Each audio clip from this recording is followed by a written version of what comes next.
Welcome back to Grade 7 Math. This is lesson number 5.2, Calculate Percents. As we have learned, fractions can be used in a number of real-life situations. There are other times, however, when it is easier to understand a situation that is written as a percent. A quiz score, for example, is easier to understand when it is written as a percent. Now, we'll talk about this in class tomorrow, but I want you to think about this now. What are some other situations when it is better to write a percent instead of a fraction?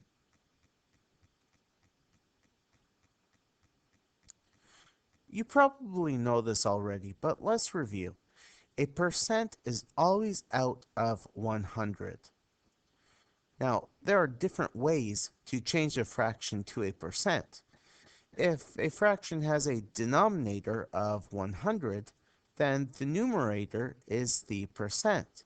So look at this example here, 17 over 100. Our numerator is 17, so that means quite simply that 17 over 100 equals 17%.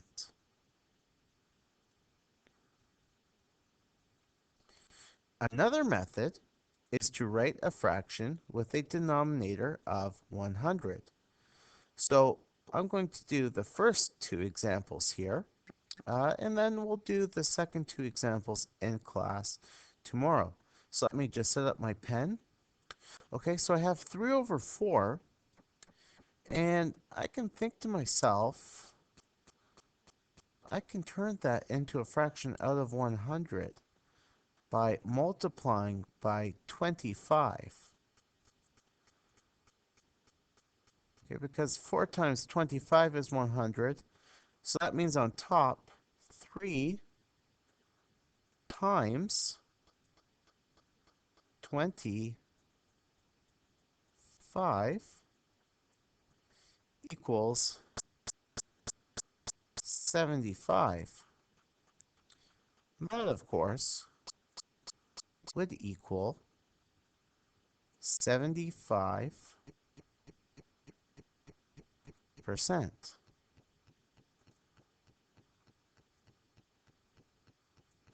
Okay, as for 9 over 10, it's even easier, I would say, because we can change our denominator to 100 quite easily. Okay, we're basically just adding another 0. So that means on top, I'm going to multiply by 10, or just add a 0 to give me 90 over 100. And that equals 90%.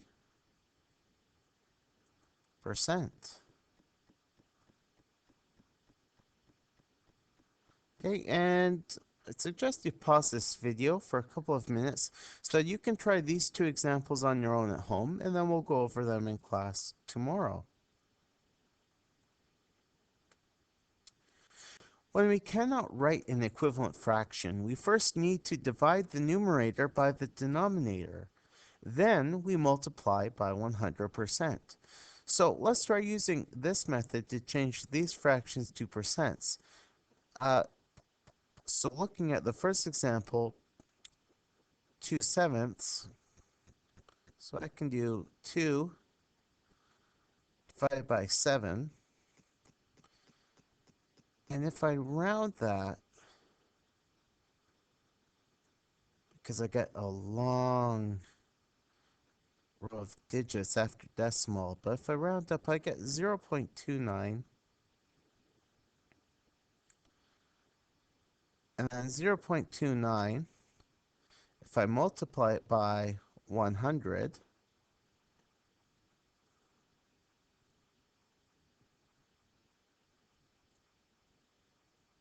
I will get 29%.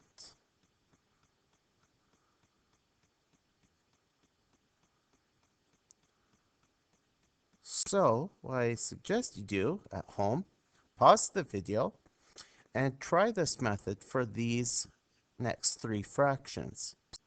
Divide the numerator by the denominator and then multiply by 100%, and we'll go over these in class tomorrow. We can also represent percents visually. For example, this diagram here shows us 25%. Now, what percents do these diagrams represent? Let me just switch back to my pointer. Let's do this example together. This one we're pretty familiar with from a prior lesson. We know that this diagram represents 0.75, and then if we multiply that by 100, we get 75%. So again, put this video on pause, take a look at this fraction here, and then in class tomorrow, we'll solve the missing percent for this diagram. Okay, let's finish with the word problem. Student council is thinking of holding a dance party. 60% of the student council members have to vote in favor in order for the party to be held. There are 15 members and 11 vote in favor. Did the student council decide to hold the party? So, of course, I'm not going to give you the answer here. This one we're going to talk about in class tomorrow. But let's just highlight some important information here. Okay, first off, we're told that 60% of the student council members have to vote in favor. So that's a percent we need to keep in the back of our mind.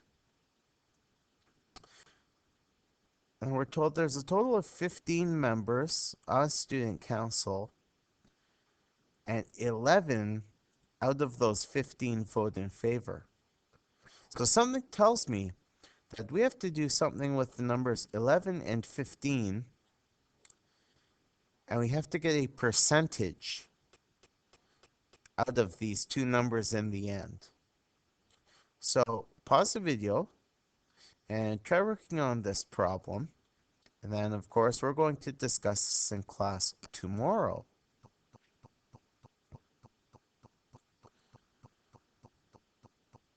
All right, good job getting through today's video. After we review the sample problems, which I've left for you to try out tonight, I'm going to give you time in class to work on some textbook activities. And this concludes today's video.